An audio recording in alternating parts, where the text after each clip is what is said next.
अब तो जो है तेजस्वी जी इतना डर गए हैं कि अगर मुस्लिम के यहाँ किसी की मैयत हो जा रही है तो जो है कि उनके यहाँ भी दरवाजे पे पहुंच जा रहे हैं। आज इनको मुसलमानों का औकात समझ में आ रहा है। कल तक तो ये मुसलमानों को सियासी गुलाम समझते थे। ये जाएगा कहाँ, इसके पास कोई रास्ता नहीं है। ये भाजपा के डर से हमको वोट देगा ही, लेकिन जो है कि प्रशांत किशोर जी आए, आज इनका होश उड़ा हुआ है, दिमाग खराब है। कहीं कुछ हो रहा है, जरा सा कुछ हो जा रहा है तो किसी के जो है सेरेमनी में, किसी की मैयत में, किसी की ये में मुसलमान के दरवाजे दरवाजे ये घूम रहे हैं। इस बात को इनको डर हो गया है, लेकिन मुसलमान अब मैंने ठगाने वाला नहीं है, इनके झांसे में आने वाला नहीं है। 35 साल तक इन लोगों ने मुसलमानों को जो अपना सियासी गुलाम बना करके रखा, इनके अधिकारों को जो है कि इनके हक हकूक को जो है कि दफन करने का काम किया। 2025 में जन सुराज की सरकार बनेगी, बिहार में व्यवस्था परिवर्तन होगा, छात्रों को अधिकार मिलेगा, युवाओं को रोजगार मिलेगा, पलायन बंद होगी। 5 चीज जो हम लोगों ने कहा है वो प्राथमिकता के आधार पर निश्चित तौर पर हो जाएगा कि साल भर के अंदर यहाँ डिस्ट्रेस माइग्रेशन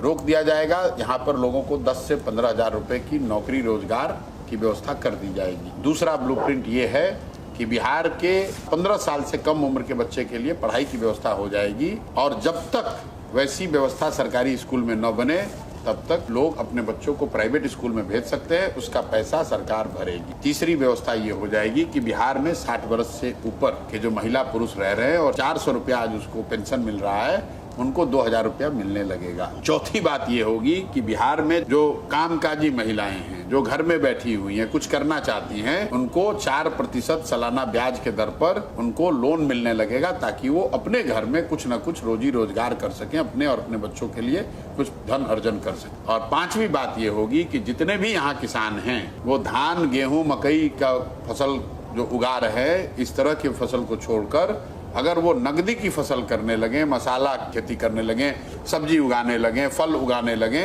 उनकी खेती को मनरेगा से जोड़कर उनको मुफ्त में मजदूर मुहैया कराया जाएगा, ताकि उनकी आमदनी, जो जमीन है वो तो बढ़ नहीं सकती है, लेकिन उसी जमीन की प्रोडक्टिविटी बढ़ाई जाए, उससे लोगों की आमदनी बढ़े। तो अगर जनसुराज की सरकार बनी तो ये 5 चीज निश्चित हो जाए।